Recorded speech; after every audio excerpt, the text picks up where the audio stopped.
Agora sim. Agora, uns anos depois essas maneiras que tu falou aí, a gente foi vendo acontecer, muitas vezes a gente, como membro da Assembleia em Canoas, eu servi muito tempo, como membro, servi na Assembleia de Canoas muitos anos. Meu esposo também serviu como membro da Assembleia. Então, a gente aprendeu ali as duras penas, quando faz uma festa, tem convidados, a gente já no olhar, né? Olha lá, vai um para o outro, era bem assim. A gente em reunião a gente fazia isso. Ninguém fica sozinho. Pensem que nós somos 9, né? Não vamos ficar casal para falar vamos, né? Vamos fazer, porque tinha muitos casais na época que os 2 eram membros da Assembleia, então a maioria, o casal era membro da Assembleia, 2, 3 casal, porque já eram 6 daí, né? Então, quando se fazia um evento, era isso, era se preocupar com que não ficassem, porque a gente já tinha sentido, né, que acontecia. Então, a preocupação era essa também, de não deixar.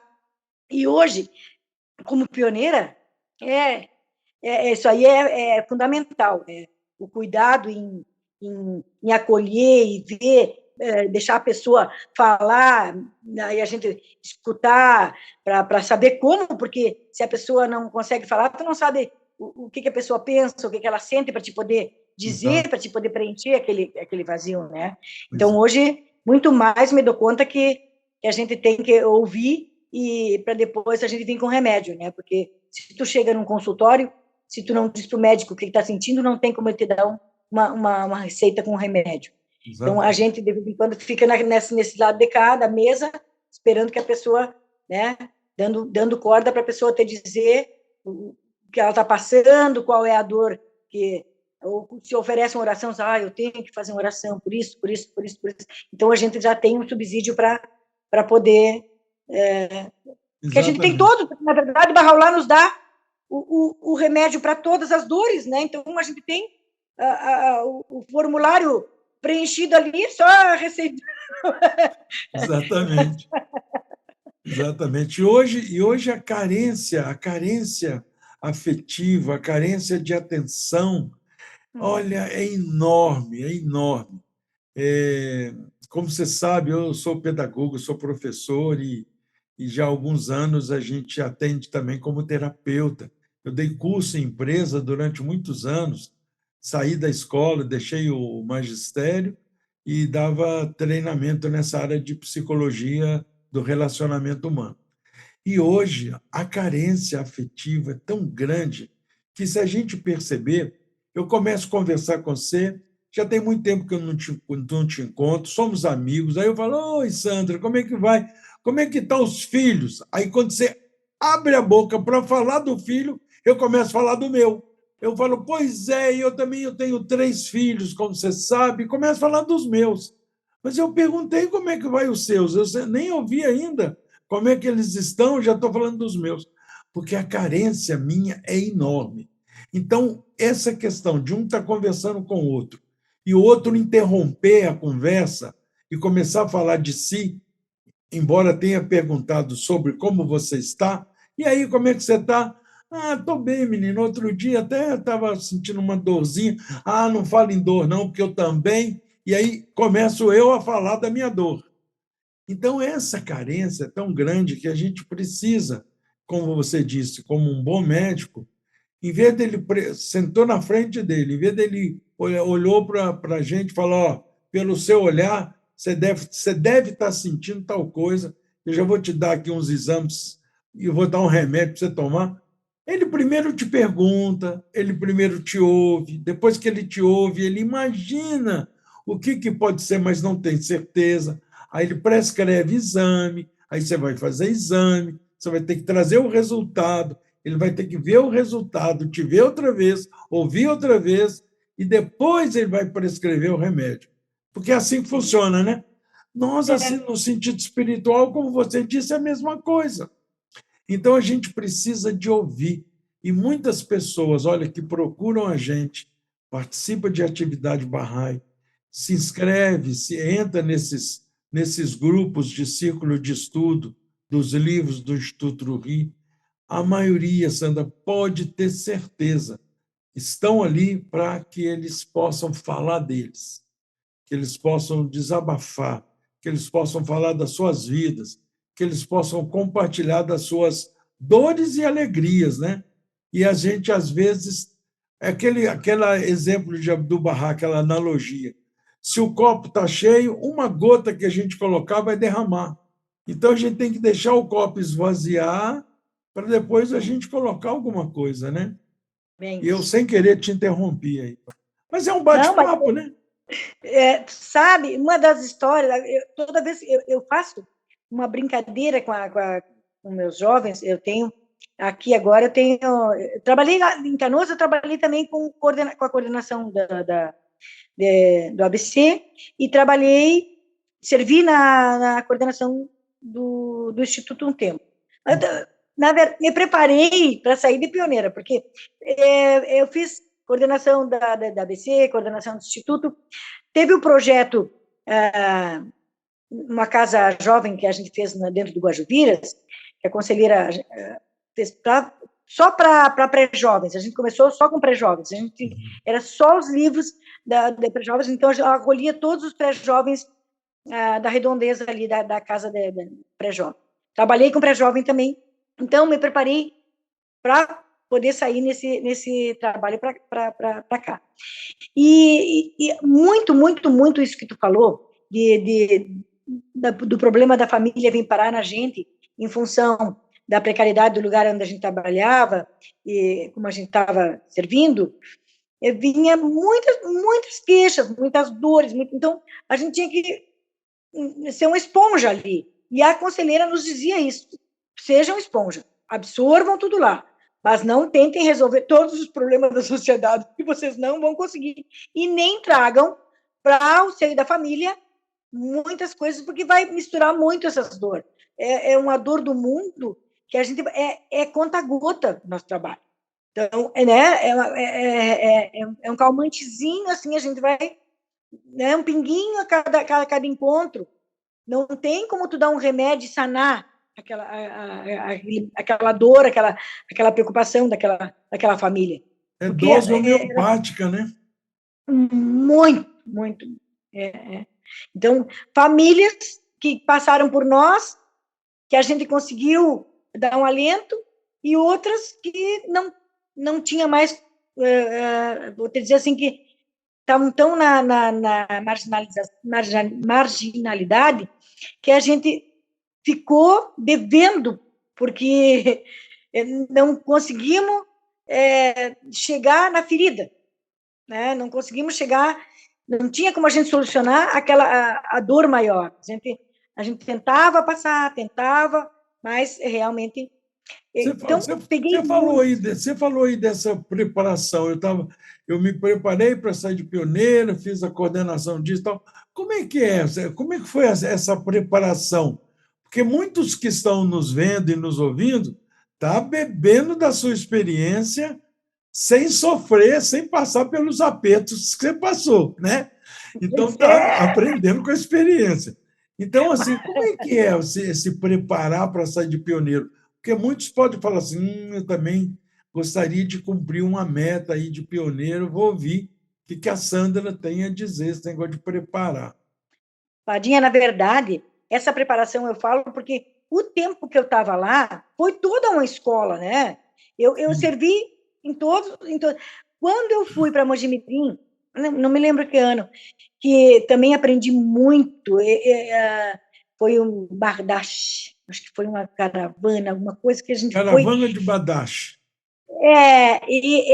Daqueles momentos, eu trago lembranças e tenho coisas guardadas que eu leio ainda, busco alguma de palestra, de coisa que. Então, me preparei, eu digo que não era premeditado a preparação, agora vou assumir uma coordenação agora porque eu tenho que aprender. Não, Sim, eu digo, agora eu vejo que é uma preparação. sim, sim. Por isso Mas que eu estou dizendo. O pessoal que está nos vendo está bebendo da experiência sem precisar de passar, entendeu? Foi, porque a proposta era nós voltar, sempre foi.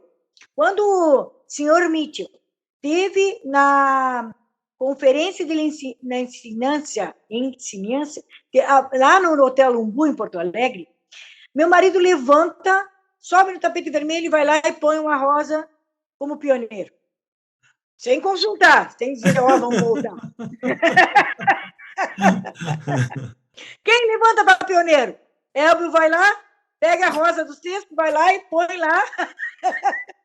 Você fala, o que esse cara está fazendo, meu Deus do céu? Será que ele sabe o que é? Ai, meu Deus. Tá. Ficamos nos aprontando para quando surgisse essa oportunidade de sair de pioneiro. Mas os filhos estudando, o trabalho dele estava lá. Na época, a gente tinha uma serigrafia muito grande, a gente trabalhava com muita impressão em serigrafia, vendia muito, e era o recurso que a gente tinha. Se a gente volta para cá naquela época, não tinha como a gente trabalhar aqui, porque a gente estava no meio, estava perto de Porto Alegre, onde as distribuidoras a gente buscava. E ele levanta como pioneiro. E eu disse, e agora? Como que a gente vai fazer? A escola das crianças. E o trabalho? E do que nós vamos viver lá? Sabe aquele turbilhão que passa na cabeça da gente? E o medo, né? Porque eu tinha minha sogra e meu sogro aqui, mas eu pensava que a gente tinha uma estrutura toda, porque quando tu desestrutura o financeiro, né? Como que tu consegue tocar, faz o teu propósito, a religião, como que vai? Tu precisa estar, não vou dizer que tu esteja fazer tudo primeiro, ter tua casa, teu carro, estudar, te formar para depois tu fazer as coisas da fé, não, tem que ser junto. Mas como eu já estava do meio para frente, com 3 filhos e um trabalho já estabilizado, eu não conseguia Já ter. tinha os 3 filhos, né, Sandra? Sim, conheci a fé, eu já tinha o 3º filho. Então, eu me senti um pouco amedrontada de sair de lá. Aí fui segurando. Mas meu filho mais velho diz assim, e já está chegando a época do pai chamar para conversa. O pai chamava para conversa para dizer que o ano que vem a gente vinha embora. Porque o ano que vem a gente vai embora. Se ano que vai entrar, a gente vai embora. Então, já tinha a cidade que vocês queriam ir, não? Não, ele queria voltar para cá. Certo. Porque nós somos daqui, né? Nascidos aqui.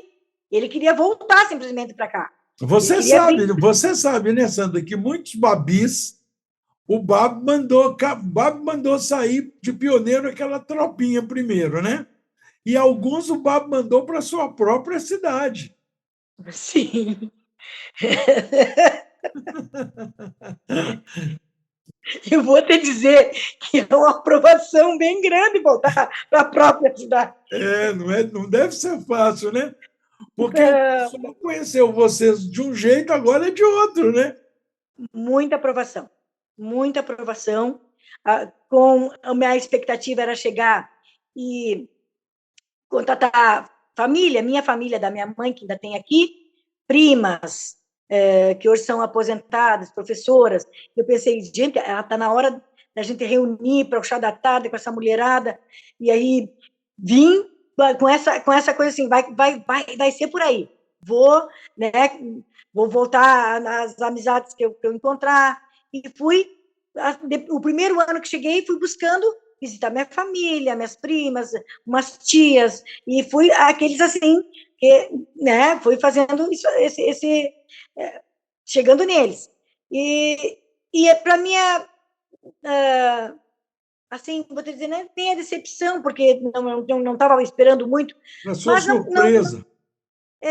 Não foi ali, não aconteceu. Reuni, elas têm muito respeito pela minha mãe e tal, perguntavam tudo, mas não saía. Como é que está a tua religião? Sempre foi. Como é que tu está fazendo aqui com a tua religião? Agora tu está longe. Lá tu trabalhava bastante pela fé, elas acompanhavam o meu trabalho em Canoas, com as crianças, com os pré-jovens. Então elas sabiam do que eu fazia, né? Eu digo, gurias, inclusive uma que está na Secretaria de Educação, eu falei com ela no início para mim tentar uma escola, num turno inverso, para mim pegar um grupinho de pré-jovens e começar um trabalho. Elas, não, eu consigo, mas eu consigo para ti. Ela não se envolvia, entendeu? Eu não consegui, eu queria colocar dentro do projeto eu não esperava que elas me dissessem, eu vou aceitar a fé, porque eu sei que elas são espíritas, seguem mas o trabalho junto, assim, né, que é como a gente está fazendo agora, não surtiu efeito. Então, eu fui jogando, por isso que eu digo que às vezes a gente vem que acha que para o lugar que vai vir, a gente vai chegar e parece que já tem um povo pronto para a gente, que vai ser só falar e a gente já vai ser, né? Não foi. Por que você acha que existe um ditado que diz: santo de casa não faz milagre? É por essas dificuldades. Olha, Sandra, você está contando aí, eu estou lembrando da minha adolescência, né? Quando eu conheci a fé e tal, e quando eu me tornei Bahá'í. Minha família tem duas irmãs e a mãe, e meu pai já tinha falecido, ele faleceu quando eu tinha 10 anos. Então, éramos nós 4 em casa, né? Minhas duas irmãs, minha mãe e eu. Nossa, imagina um jovem de 18 para 19 anos chegar de uma escola de verão durante uma semana. Como é que a gente chega de volta em casa? A gente volta achando que vai salvar o mundo, que Cristo já voltou mesmo e que agora o mundo está salvo. Aquele pique, né? E aí eu acho que, assim como eu acho que o sentimento mais nobre que um ser humano pode ter é a gratidão, eu acho que o sentimento mais vil é a indiferença. Sandra do céu, eu cheguei em casa com postal, e aquela época, aqueles postais, slide. Eu lembro que o pessoal me emprestou o projetorzinho de slide, com alguns slides, aquelas fotografias verde, aquela colorida meio já velha, esverdeada, mas para nós, naquela época, era a coisa mais top do mundo, né? Aí eu chamava as meninas, minhas irmãs, mamãe, falei, vem cá ver isso aqui, olha o santuário do Babo, como é que é. E aí as minhas irmãs, pai, Padinha, mas a gente vê depois, a gente vê depois. Aí minha mãe só que apoiava, como mãe, né? Ela falava, põe, meu filho, põe aí que mamãe quer ver, eu vou assistir com você. Ela dava apoio, mas você percebia que ela estava dando apoio, mas de solidariedade, mas também não estava muito interessada. E as minhas irmãs, completamente indiferentes. O fato é que, depois de muitos anos, todos se tornaram barrais, e minha mãe, graças a Deus, morreu e teve enterro barrai, tudo direitinho. Mas essa indiferença começa dentro da família da gente. Aí, como você volta para a sua própria cidade, a ideia, a ilusão é de que todos aqueles amigos de infância, da juventude, vão todos se interessar pela fé. Eu acho que, mais uma vez, Sandra, o poder maior de ensino da fé não tem outro se não for através do exemplo. As pessoas verem a modificação nossa, ver que a nossa percepção do mundo é outra, ver que tudo de melhor, porque, como Bahá'í, a gente tem condição de ser melhor do que a gente era quando a gente não conhecia a fé, né? E a maioria das pessoas aí em Livramento conheceram você, seu marido, quando vocês não eram Bahá'ís. Agora vem uma família Bahá'í, então eles já têm a expectativa de que vocês são diferentes. E essa diferença é através do exemplo, não tem outro jeito, né? Bem isso. É o que a gente está, no dia a dia, nos preparando, nos conversamos, fizemos oração os dois, por muito tempo, só os dois, nós não tinha aqui ainda a sala Bahá'í, agora a gente já tem a sala Bahá'í, mas a gente não tinha, então só os dois, até encontrar, agora vamos um pouquinho daqui, até encontrar, numa das primeiras visitas que eu tive aqui, foi, Pedrão era a MCA, Giane era a coordenação do ABC, Luana era a sequência. Eles vieram me visitar. E a gente começou um trabalho aqui, com o Pedrão, Giane, Luana, e na época minha filha servia, a Liliana, servia o Conselho Regional. Veio junto também. Então, a gente começou um trabalho de busca de uma sala para reunir pessoas. Aí já comecei a ganhar um ano que eu tentei sozinha. Não. Aí depois, quando já veio alguém dar um apoio, já, né, tu sente que Dá né? força, Agora ajuda. tô com força. Eles vieram e a gente já começou um trabalho. Começamos a busca de sala, aí vimos que sala central não dava, já não ia conseguir pegar a meninada de bairro. No começo, aqui com o Pedran, a gente estava tentando universidades, próximo de universidades, porque o público, a gente queria um público jovem, para começar na sequência, para que esses jovens pudessem pegar grupo de jovens e não surtiu muito efeito. Não conseguimos por essa ponta. A gente vai sempre buscando um fiozinho, né, por aqui, por É. aqui, por aqui, para ver qual é o que vai desenrolar. A gente fica aí tentamos nas universidades e não fechou. Porque aqui tem muitos jovens que vêm de fora, não residem aqui. Então, não tem família aqui. A família está em Rosário, Dom Pedrito, outra cidadezinha na volta aqui, Paraí. Eles vêm, ficam aqui um tempo e voltam para as suas casas, né? E depois que eu fui descobrindo isso também. Eu Aham, não é. sabia que era assim. Eu achava que Santa Maria era mais assim, que é outra cidade do Rio Grande É do Sul. tipo uma cidade de dormitório, Sandra?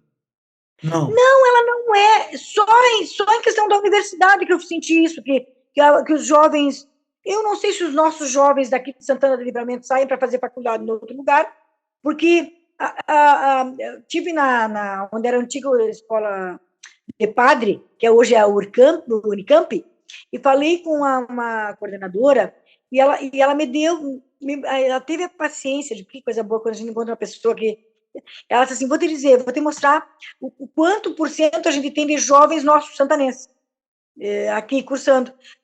Ela fez a estatística para mim direitinho, de quantos jovens. Aí que eu fui me dar conta que a gente estava indo, né? Porque a família não reside aqui, eu vou pegar esse jovem, final de semana ele não vai estar aqui para me ajudar. Durante a semana vai ter que estudar.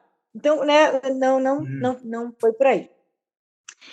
Vem Camila e Nádia, um tempo ficar aqui com nós. Foi dias maravilhosos, a gente, Xadi veio também junto, a gente sentou, foi ver pessoas que a gente conhecia para visitar. Fez um esquema todo, vamos para o bairro Divisa, que é um bairro central, que é na divisa de Livramento com Ribeira, cidade do Uruguai. Tinha os conhecidos da mãe da Camila, que morou nesse bairro. A gente começou a fazer trabalho nesses bairros, assim, que a gente tinha conhecidos, para um levante do que tivesse maior ali. Se fosse criança, ia ser criança, a gente primeiro fez. Se fosse devocional, a gente abria algum devocional, e se tivesse jovens para a gente entrar no grupo, a gente foi. Então, a gente Esse é uma espécie de mapeamento na sua vizinhança? fez mapeamento. Da sua Fez mapeamento vizinhança? na minha vizinhança é difícil. Na minha vizinhança, eu consegui uma aula de criança e uma devocional, porque eu estou muito afastada do centro.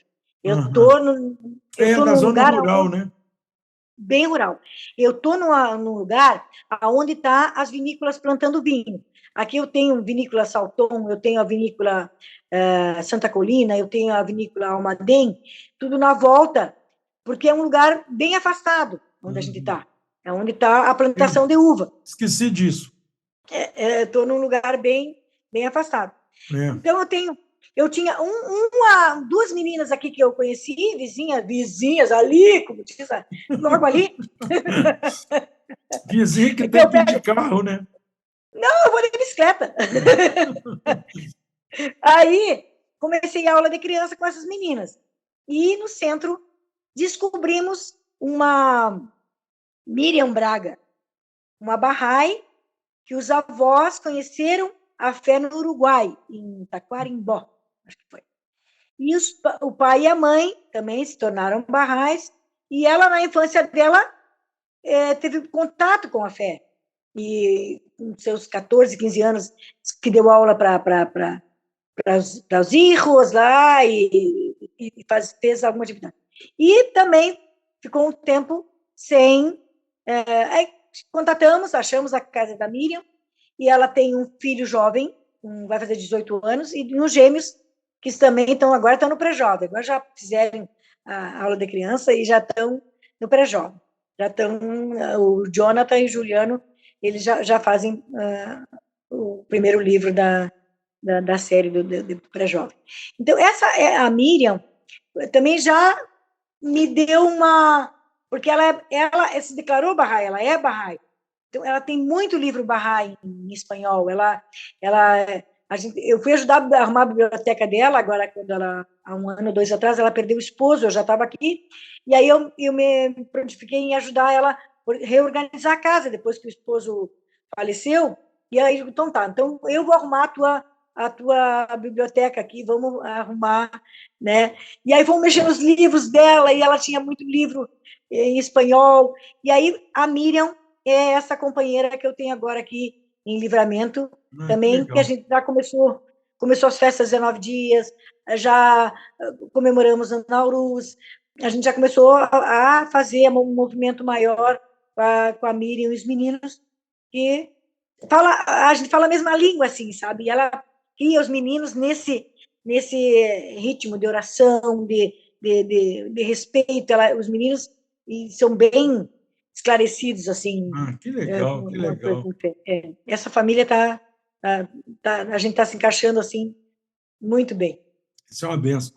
Mas eu queria voltar um pouquinho atrás para ver se você Vamos lá. sabe qual foi o sentimento que seu marido teve naquela conferência de levantar e lá e pegar, porque pegar a rosa e entregar era como se fosse um símbolo de que eu quero sair de pioneiro, não é isso? Sim, Então, qual é foi o isso. sentimento dele assim? O que ele sentiu? Você sabe, não? E você Mas também, né? Claro. eu sei, assim, porque a vontade dele de voltar para a terra dele era muita, e ele não se via servindo no outro lugar. Eu acho que ali ele já queria se garantir que ia voltar. O sentimento era, agora ela não vai querer ir para outro lugar. Ela vai Ah, ter que. entendi, Mas entendi. tu sabe que quando o questionamento foi esse quando a gente chegou em casa. Porque naquela conferência, a minha filha Liliana e o Felipe da Ingrid eram quem fez aberturas, chamavam os convidados. Eles eram jovens, com 13, 14 anos, foi muito bonito aquilo. Eles faziam. Então, a gente estava naquela alegria, estava, sabe, muito feliz. Orgulhosos. Sim, e o pai, ele também estava muito, muito feliz. Ele queria também participar de algum jeito. Eu senti que a vontade dele era, naquele momento, de fazer alguma coisa realmente, de servir a fé de algum jeito.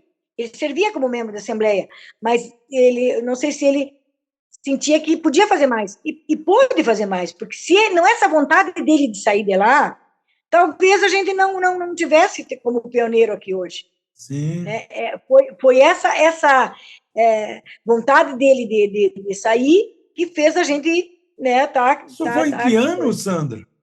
Ai, mana, olha, ela estava com uns 12 anos, foi para 90 e alguma coisa, 92, 93, por aí, mais, mais, Mais. mais.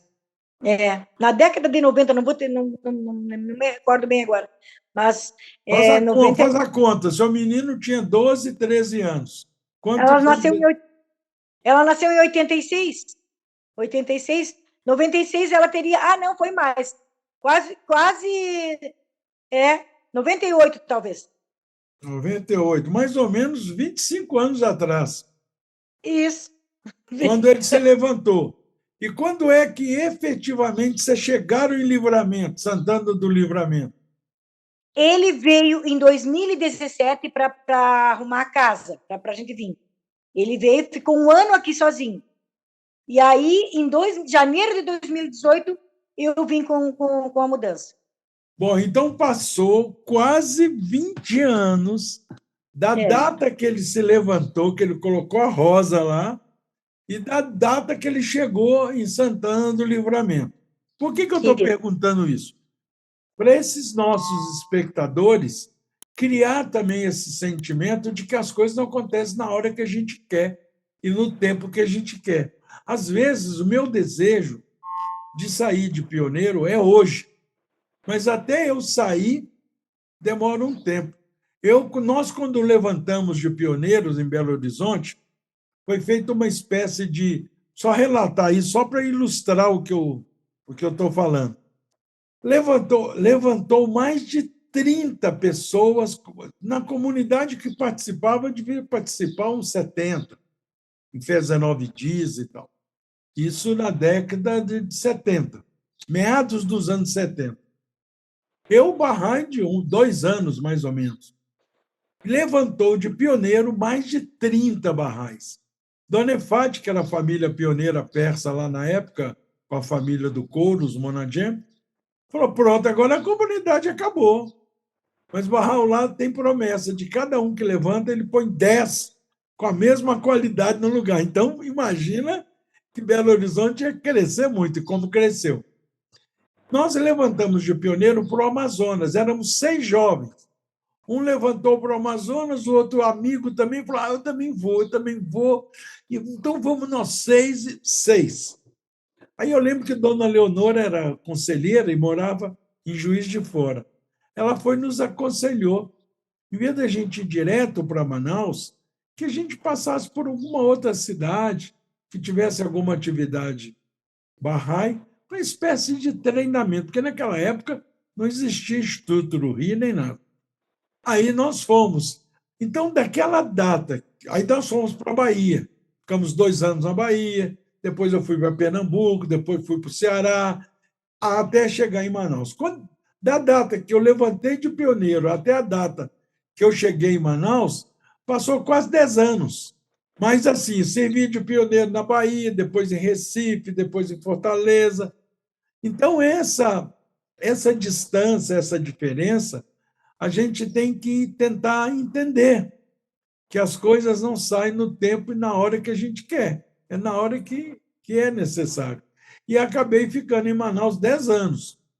Depois saí de pioneiro de lá para Juiz de Fora e de Juiz de Fora para o Sultaniê. Eu estava em Juiz de Fora também quietinho, dando aula, eu tinha um negocinho lá junto com outros barrais, quando fui convidado para vir para o Sultaniê para ficar um tempo, 2 anos, como tempo integral no Comitê Nacional de Ensino, que eu já era membro naquela época. Vim para ficar 2 anos. Hoje, esse ano, faz 31 anos. Então, quer dizer, também a gente não fica o tempo que a gente quer, o tempo que Deus destina, né? Mas eu acho que daqui, agora eu não saio, não. Já comprei até Sepultura, então acho que eu vou ficar quietinho por aqui mesmo, entendeu? Não quer dizer nada isso. Para mim não quer dizer nada, é verdade.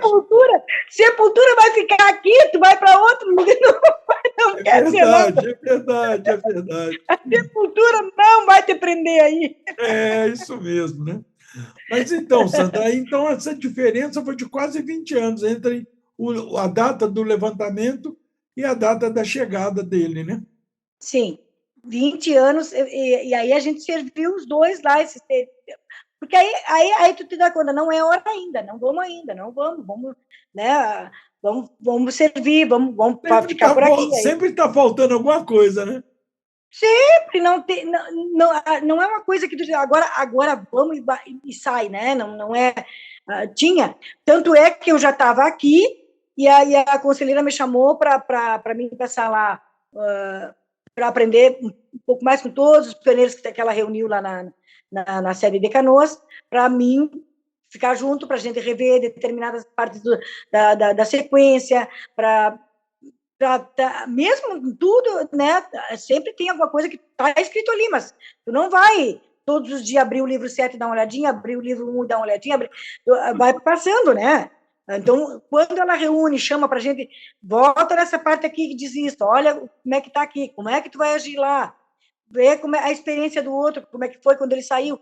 Então, ainda fui fazer, depois que eu estava aqui, ainda fui para lá ficar uma semana toda lá com ela na sede de Canoas, para a gente ainda estudar mais um pouco, mais subsídio para começar a trabalhar aqui. Mas, quando eu falo em servir e trabalhar, sou já diferente para as pessoas que me ouvem, porque as pessoas, eu notei agora já que, assim, quando eu falei, eu estou servindo, eu estou como pioneira servindo em Santana do Livramento. E elas, como assim servindo? O que é servir? Né? O que tu faz? E aí eu tentei falar para ela, não é que eu não é um serviço, tu trabalha, como a gente fala trabalho, serviço é servitude. Eu tenho algo nas mãos que eu tenho que entregar para alguém, é algo precioso que eu tenho que passar. O meu serviço é fazer com essa pessoa receber e que ela cresça. Mas tu tem que, então, doutrinar, tu tem que... A pessoa me falou, então tu tem que evangelizar. É como se tu tivesse um evangelho e fazendo essas pessoas, é uma evangelização, foi o que ela me falou. Então, tu tem que... Tu tá fazendo isso. Eu digo assim, no entendimento da tua religião, talvez esteja usado esse termo, mas o termo de servir é o termo que a gente está servindo, a gente está se abriu, a gente está aberto para que venha a guia e tu vai passando para outro, tu vai recebendo, vai passando. E elas, não consigo ver tu fazendo isso. É complicado, né? A gente não consegue.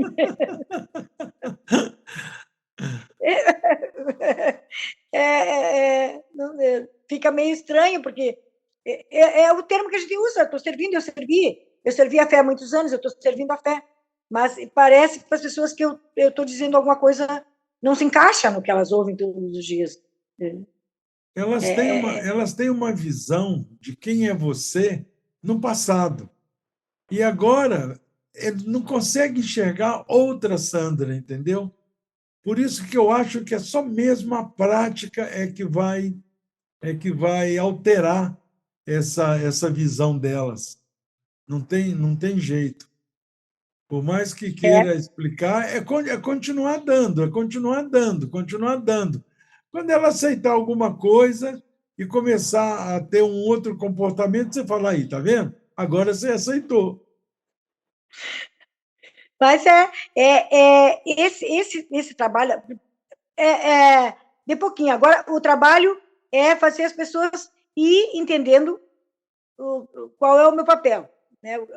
Qual é a função que eu vou exercer aqui, de montar uma comunidade, de trazer tudo isso é estranho, porque, como tu disse, não tem alguém que faça, que vá doutrinar. Então, eu ir aos poucos achando aquela pessoa que se identifique, que traga um pouquinho do conhecimento dela para aquilo que a gente está fazendo, e já está surtindo pessoas querendo fazer alguma coisa, já tem pessoas que querem, agora, não mais naquele núcleo que eu estava pretendendo.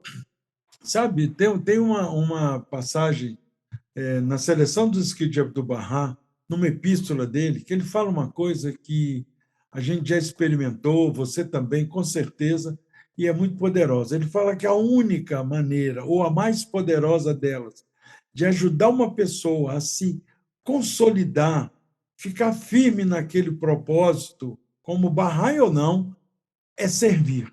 É o que você falou. Então, se você quer, por exemplo, que uma das suas amigas antigas entenda o que é que você está fazendo, crie alguma situação para elas fazerem também. Às vezes, fala assim, nós vamos fazer um chá à tarde. Por exemplo, Verônica, que é minha esposa, nossa vizinhança aqui é uma classe média metida, né? É aquela classe média que acha que o mundo está bom demais, não precisa de mudar nada. É professor, médico, advogado, essa gente. Então, aqui a dificuldade é enorme, não tem criança, os jovens também vão para Campinas ou São Paulo, ou Minas ou Rio para estudar. Então, nós não temos jovens, assim, tem uns 3 ou 4 num raio de 200 casas, nós não temos nenhuma criança na idade de aula Bahá'í para criança. Nós temos aula Bahá'í para criança que vem de outras vizinhanças.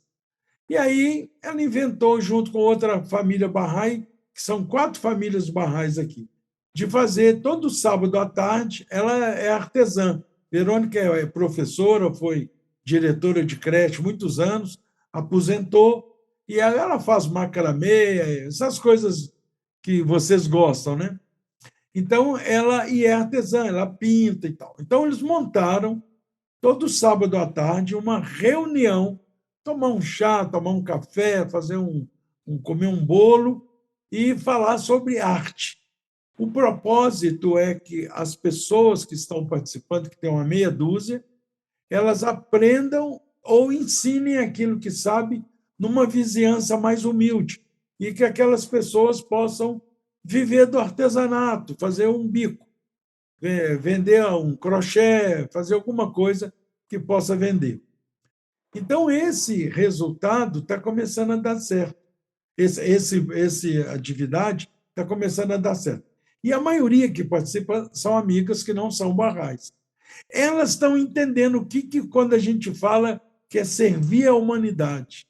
Então, quer dizer, se eu ensinar, nossa, que legal. Se eu aprender, então, eu gostei do negócio do macramê que você faz, se eu aprender e ensinar para outra, uma pessoa mais humilde. A minha faxineira, por exemplo, ela tem 3 ou 4 dias na semana que ela não tem faxina. Ela podia, nesses dias, fazer o macramê e vender para outras pessoas, para outras patroas.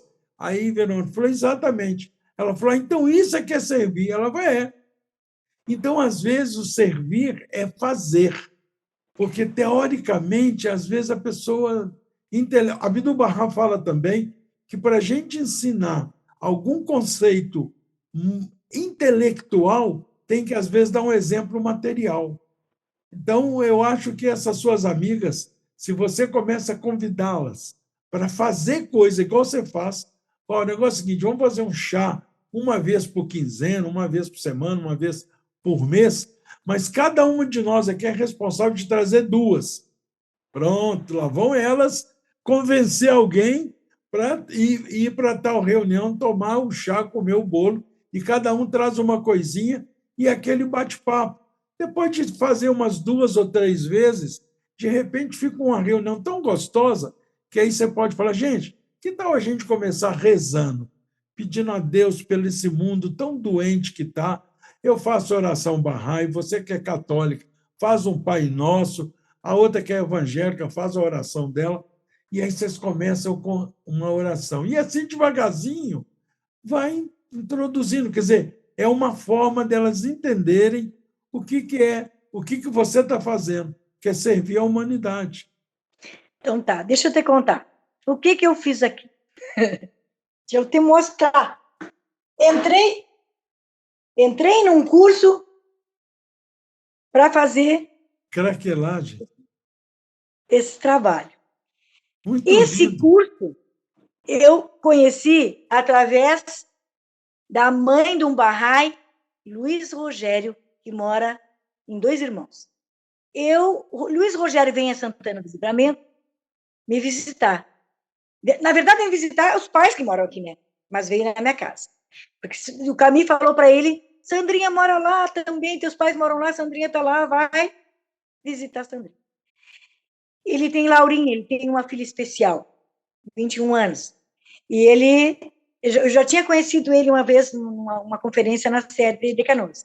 E ele vem visitar os pais e me disse assim, vou passar na sua casa. Eu digo, eu moro afastado. Eles, mas eu tenho que visitar uma tia que também mora afastado do centro. Mas eu vou na casa dessa tia e vou até você.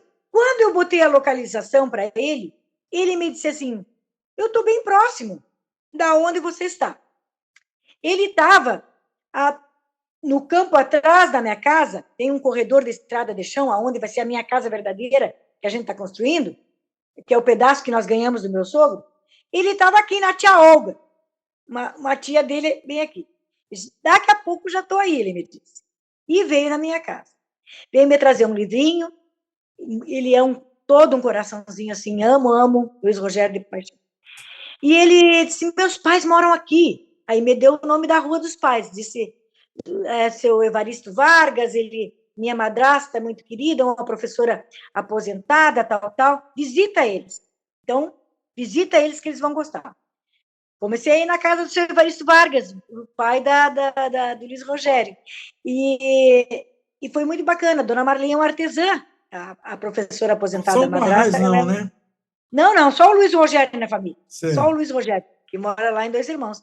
E aí eu comecei a visitar os pais do Luiz Rogério, caminho volta para Santana do Livramento, e fomos fazer uma visita que o Luiz Rogério mandou mais uns livros para nós levar para o pai dele, para a madrasta. E aí se fechou que eles tinham uma sala para alugar, né? E a gente marcou de fazer os dias da conferência global nessa casa do pai do Luiz Rogério, porque ele tinha uma sala grande, com banheiro, para a gente fazer a conferência global ali naquele lugar. Então, eu fiz amizade com a dona Marley, eu chamo de dona, ela tem 72 anos, a madrasta do Luiz Rogério, e é uma artesã, ela faz realmente tudo. E ela me convidou, se tu não quer, e eu disse assim, às vezes não tem muito o que fazer, né, na campanha, e eu não tenho muito como me sair daqui, porque o ônibus, ele passa às 7h30 da manhã, ao meio-dia, e depois às 5h20 da tarde. Então, eu tenho 3 horários para sair de casa. Ou de manhã, ou meio-dia, ou assim. Mas Dona já é Marlene, grande coisa, né? dona Marlene, não tem como sair, frequentar muita coisa, porque às vezes voltar fica meio difícil. Tá? E elas, não, vem ali para casa que eu te levo, vamos juntos. Então, eu e a dona Maria, a gente formou uma amizade muito grande, assim, está muito, Legal. muito próximo. E o seu Evaristo tem 80 anos, o pai do ele é aquele senhor com uma mentalidade. Então, tem muita coisa que é bem devagar com ele para chegar, negócio de alugar sala, ele questionou muito. Aí ele não gosta de tratar com mulher, né? Teve que esperar o Camille vir para tratar, porque né, tinha que Que ser coisa. o Camille que tinha estado ali, falado que tinha estado com o Luiz Rogério. É aquele gaúcho com faca na bota, né? Esse, esse. Mas isso tudo é aprendizado, É. porque a gente vai conhecendo cada um. E fui parar no artesanato com a Marley, fazendo pintura em pano de prato, crochê, tudo que dá para aprender lá, esse trabalho maravilhoso de caixinha, de pratinho, tudo a gente Aí, faz tá lá. vendo? Eu contei que eu estou indo com o trigo, você já me mostrou o pãozinho assado. Mas sabe onde é que eu fui parar? Numa associação espírita, que a gente frequentou quando morava aqui, porque como não dava para ir na cidade, esse centro espírita, Allan Kardec, ficava muito perto da nossa casa. Uhum. Então, tinha aquela fama que a dona Maria Abigail, que atendia naquele centro, ela te dava uma homeopatia, tu ia para casa, tomava aquele remedinho homeopático e ela receitava, não era remédio de farmácia, ela Sim, receitava homeopatia. E a gente, muito tempo, usou ela para doenças essas mais corriqueiras, assim, era certo. ali que a gente tinha. Hoje eu estou aprendendo artesanato dentro desse centro. Que E uma legal. vez, essa mesma Maria Abigail me disse assim, Sandra, tu tem que desenvolver, que é o termo usado No no espiritismo. espiritismo, desenvolver, né? Tu tem que desenvolver. O meu entendimento de desenvolver A esse mediunidade. processo, a mediunidade, era eu ser uma médium e sentar naquela mesa e fazer aquela coisa. Quando eu conheci a fé e desenvolvi o meu lado, o meu intelecto da espiritualidade, Espiritual. e eu vi que não era de todo errado o que ela me dizia, Claro. que eu tinha condições de desenvolver algo mais do conhecimento que eu tinha. E hoje eu estou ali dentro. O que a gente faz? Quando a gente começa na aula do artesanato, enquanto a gente espera a nossa prof, como a gente disse, chegar, a dona tem uma que é espírita, ela faz a oração. O Pai Nosso Espírita. Eu sempre procuro memorizar uma oração Bahá'í para fazer uma oração nova. Ou levo um livrinho e faço uma oração. Então, a primeira que eu fiz, ó Deus, cria em mim um coração puro, bondoso e radiante, todas elas, quando eu terminei a oração, eu tinha ela estava memorizado, mas da onde que tu tirou essas falas? Da onde tu pega? Da onde tu busca? Que E eu mostrei a maravilha, foto. que Eu maravilha. É tenho, isso aí. tenho livro. livro. É, Isso mas aí. então já tô inserida nesse não fui eu que promovi. Não fui eu que promovi. Eu fui para dentro e ontem desse grupo uma avó que está nesse grupo com nós do artesanato nos convidou todo o nosso grupo do projeto da Sala Bahá'í para nós levar todas as nossas crianças para uma festa de aniversário da neta dela. Então, ontem, as mães nos confiaram as crianças, eu e Dona Marley, seu Evaristo, Elbio, pegamos nossos carros, pegamos as crianças nas portas das casas e levamos para essa festa da neta da amiga lá do curso. Então, a gente já está entrelaçando tudo, porque Muito. esse projeto já estamos pegando pessoas do nosso grupo de artesanato. Então, a gente já vem. Então, já está se formando uma cadeia. Não sei, eu não consigo vislumbrar ainda, porque a gente só consegue ver depois. A gente só consegue ver depois que passou. Ah, era por isso que aconteceu. Como a ligação do Luiz Rogério vinha até aqui me trazer um livro, me dizer que os pais deles moravam aqui, e a gente foi parar dentro da casa do seu Evaristo, e está lá, com a sala. Mas eu estava dizendo que é por isso que eu disse que quando eu fui com o fubá, você já estava com um pãozinho de milho prontinho assado, entendeu? Parabéns mesmo, Sandra, parabéns. É isso mesmo. E daí vira uma reunião Bahá'í, vira as pessoas, cada um falando das suas crenças, e nós, como Bahá'ís, mostrando que todos nós somos originários do mesmo Deus, somos irmãos, somos família, e assim vamos trabalhar junto pela humanidade, né? Eu só quero ver a hora que a gente vai ter que oferecer o registro, o cartão de registro, né? Que na nossa época tinha o cartão de registro, né? Mas, ô Sandra, olha. Já apresentei e já recebi uma declaração. Eu estou falando, eu tenho que ficar calado. Eu estou falando. Muito bem, Sandra, muito bem. Dona Marley, ela tinha uma preocupação muito grande, porque quando a gente locou a sala e o seu Evaristo deu valor, eu fiz uma pequena pechincha, seu Evaristo, mas né, a comunidade ainda está começando, somos poucos, a gente não vai ter fundo para esse valor que o senhor está pedindo pela sala. Cami, é tanto. Cami, não, vai dar uma pechinchada, dá uma conversada com ele aí, e o que tu conseguir, depois a gente vai dar um jeito, vai te ajudar aí, não perde essa sala, porque era um lugar onde estavam as crianças. E aí ela ficou muito preocupada com isso, ela disse, mas eu posso doar, eu posso, dizer, eu tenho meu dinheiro, eu posso te ajudar a pagar. Eu disse, dona Marley, não funciona assim. Eu vou lhe dizer. Já até sei onde vai chegar essa história. É aí mesmo. Eu disse, não pode, porque assim, ó, na fé, a bênção do contribuir é que é só os Bahá'ís. Essa contribuição a gente tem que contar com a boa vontade dos Bahá'ís. As instituições têm como manter, mas a gente também tem que manter essas instituições. Eu contei para ela um pouco de como funcionava. E ela disse assim, mas eu digo, a senhora já contribui, pensa, a senhora está aqui, a sala é na sua casa, eu chego lá para dar as aulas, ela já está com a mesa, com as pastinhas das crianças organizadas, ela já fez o suco, ela, sabe, já está com tudo organizado, a gente senta, a gente faz uma oração, eu e ela primeiro, antes das crianças chegarem. Digo, a senhora já está contribuindo muito, ela não me deixa, às vezes, nem limpar a sala antes de sair, com farelinho, uma coisa que tu faz, vai que tu vai perder teu ônibus, vai, deixa para mim, amanhã eu arrumo. Ela me diz, mas a contribuição dela é enorme. A senhora não precisa contribuir. O que a senhora está fazendo, a senhora está contribuindo em receber as pessoas, em sair atrás de crianças, ela faz tudo isso. Eu digo, só elas, não, mas eu quero ajudar mais, eu quero ajudar mais. Quando o Cami veio agora a última vez, eu disse, Cami, ela está preocupada com a contribuição, vamos falar mais sobre isso com ela. E aí a conversa se deu sobre isso, sobre o Cami esclareceu bem com ela a respeito da contribuição, e aí ela ficou assim, mas por que eu não posso, então, dizer...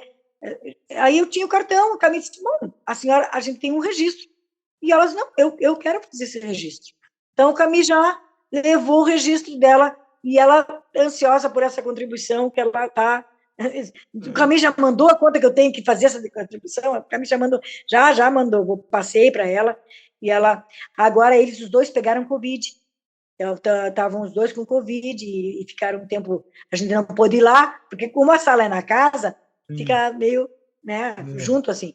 Então, elas não temos 10 dias, diz ela. Depois começamos tudo de novo. Então, as aulas voltaram já agora sábado passado, as aulas, a gente já começou, e eu consegui, agora, que o meu marido, como o ônibus é pouco, e ele agora aposentou, está aposentado, eu consegui que ele, meu motorista, eu não sei dirigir, ele me leva, então ele fica lá na sala comigo. Muito bom, muito bom. Ele começou a apontar lápis, a me ajudar a contar a história para as crianças. Então, a gente vai se preparar em casa, a gente vai ler a história antes, e ele vai ir junto para me ajudar nessa função. Então, já estamos... Você deve ter esse livrinho aí em casa, né? Sim, tenho. Então, pede ele para ler. Cada dia ele lê uma historinha. São historinhas pequenas, muito lindas. Mas o série 1 que eu estou passando, cada uma da aula tem uma história. Cada um tem a sua própria história. Então, eu me preparo em casa com essa história, eu gravo ela e escuto a minha voz, então levo ela gravada, pausando, porque uma coisa é tu estar contando a história lendo, eu me preparo bem para ler, então eu levo ela e a gente escuta a história junto, que aí eu posso ficar olhando no olho de cada um. A reação. A reação. E foi bem bacana, Padinha, porque assim, no encerramento a gente fez uma festa e chamou as mães, para elas virem ver ao longo do tempo que nós estava na 14ª aula. E cada um deles fez uma pintura das aulas e fez uma exposição, de cada aula, uma exposição para as mães verem o trabalho. E aí, eles tinham me comentado assim, quando a gente fala em Abdu'l-Bahá, o servo, Abdu'l-Bahá ama muitas crianças, Abdu'l-Bahá... Então, eles tinham curiosidade, eu não tinha nenhuma foto de Abdu'l-Bahá na sala ainda, não tinha identificação na sala. E eles me falaram, esse Abdu'l-Bahá, uma foto que eles disseram, não, vou trazer foto de Abdu'l-Bahá para cá para vocês. Levei 2 fotos, levei uma que eu tinha de Abdu'l-Bahá novo e outra foto de Abdu'l-Bahá. Mas no dia do encerramento, estava a mesinha com as flores de Abdu'l-Bahá, e eles pegam uma foto, ele me perguntou, mãe, este é Abdu'l-Bahá que eu te falo? Para a mãe. Gracinha, né? Da história. Esse é Abdu'l-Bahá. Então, aí tu vê que eles estão chegando em casa e estão contando o que a gente está fazendo. Claro, Sandra, parabéns, realmente é encantador toda essa evolução, né? Como nós dissemos no momento, quando a gente olha pelo retrovisor, a gente vê onde é que a gente chegou, né? Tem muita estrada para andar, mas já andamos bastante, né? Mas quando eu falei desse livro Histórias de Abdu'l-Bahá, é só para ampliar ainda mais o leque dele de histórias. Mas, Sandra, nós podemos... Olha, uma gaúcha e um mineiro conversando, não tem hora, não. Essa gente fala demais. Mas as suas histórias, a sua vivência, eu acho que ilustrou de maneira maravilhosa para todas essas pessoas que estão nos vendo como é que é o caminhar, como é que é o percurso que uma pessoa que quer servir à humanidade, que quer se levantar como pioneiro, como pioneira, realiza. E você contou só um pedacinho, que eu sei que tem muito mais da sua história, mas você contou um pedacinho muito significante para que a gente possa e todos possam se espelhar nesse exemplo, né? Mas eu tenho certeza também que tem alguns aí que estão nos vendo, que estão pensando, meu Deus, como é que eu vou fazer para pegar aquela minha flor e entregar e levantar de pioneiro? Qual o conselho que você daria para essa pessoa que está assim, meio em dúvida? Porque o que a gente mais escuta é assim, olha, eu gostaria de sair como pioneiro, mas a minha comunidade é pequena, precisa tanto de mim, eu vou fazer muita falta se eu sair daqui e tal. Então, para servir a fé, a gente pode servir em qualquer lugar. Eu vou continuar aqui e servir na fé, mas o desejo é de sair como pioneiro. Qual o conselho que você daria? Olha, eu não sei se sirvo para dar conselho, mas assim, eu penso que quando ou comunidade pequena ou comunidade grande que a gente esteja no momento, eu já a Canoas estava bombando, né? Não tinha, na verdade. E eu aprendi uma coisa. Quando a gente falava com a Yara, ela nos dizia sempre assim: vamos sempre cuidar o ego. Vamos cuidar o ego. Quando tu decide fazer alguma coisa e diz, eu não, ou eu vou fazer falta aqui, ou eu não sei como fazer lá, os dois é ego. Porque se eu estou aqui, eu vou fazer falta aqui, é ego. A gente não vai fazer falta ali, né? A Barraulá vai tomar conta daquilo ali para não vai fazer falta. E se eu não sei fazer lá, ela diz que é ego também, porque eu estou já vendo lá na frente, não é meu aquilo. Eu vou fazer sim, então eu vou sair, eu vou conseguir, eu vou, né? E se eu achar que tem que ficar, também é ego, porque por que eu tenho que ficar? Quem sou eu? Quem é o eu? Ela sempre botou para nós esse eu, né? Por que se eu sou simplesmente um veículo. um caminho, um veículo para chegar, então quer dizer que o eu mesmo não vai fazer muita. E muito tempo eu fiquei pensando, se eu chegar lá, eu não vou saber como. Me prendi muito nessa coisa de estar mais um pouco, aprender mais e tal. E agora me dou conta que se tivesse vindo há 10 anos atrás para cá, aos 20 anos esses aí que talvez a gente já tivesse uma comunidade estabelecida aqui, né? Talvez a gente já tivesse uma assembleia. Embora a gente chegou à conclusão que tudo tem seu tempo, né? Então, o negócio é coragem, né, Sandra? Coragem e fé, né? Coragem e fé. Esse aí e não diminuir o medo de sair por fazer falta e o medo de chegar e não conseguir. É o medo que eu acho que a gente vai ter que já querer adivinhar o que vai acontecer. Se eu sair, vai acontecer tal coisa. Se eu não estiver aqui e se eu me botar à disposição de trabalhar naquele lugar, não sei o que pode acontecer. É um medo, na verdade, é um receio. Né? Eu acho que é isso que a gente... mas olha, muito maravilhoso esse conselho que você deu. Eu, outro dia, lendo um filósofo, não lembro quem, ele escreveu uma coisa muito interessante sobre essa questão de coragem, fé. Ele falou que perguntaram o que é coragem, o que é fé. Ele falou: coragem e fé é a gente dar um passo e deixar que depois Deus coloque o chão. É bem isso. Né? Vai! Exato. Vai! Mas lá já está. Já está pavimentando, né? Sandra, minha querida, olha, muitíssimo obrigado por esse nosso Uma Graça de podcast. Lembrando os amigos para dar o joinha, compartilhar, se inscrever no canal. Esse compartilhar, falar com os outros, nós já temos mais de 12 mil visualizações nessas 2 primeiras temporadas. Nós já estamos na 3ª, né, temporada. E isso vai crescer cada vez mais. Como nós estamos falando de ensino e pioneirismo, isso eu acho que está registrado. Agora, eu espero que para sempre a sua história, né? A sua experiência, sua, do seu marido, dos seus filhos, toda essa vivência, seus pais, toda essa vivência na fé de maneira tão brilhante, né? E aqui, como nós começamos, eu disse que quem se apresenta é o próprio convidado e a própria convidada. Quem despede também as últimas palavras também são dos nossos ilustres convidados. Então, com você, as últimas palavras desse nosso Uma Graça de podcast. Fique à vontade. E, mais uma vez, muito obrigado. Padinha, eu agradeço de coração por esse momento, porque a gente não divulga em outdoor nada, né?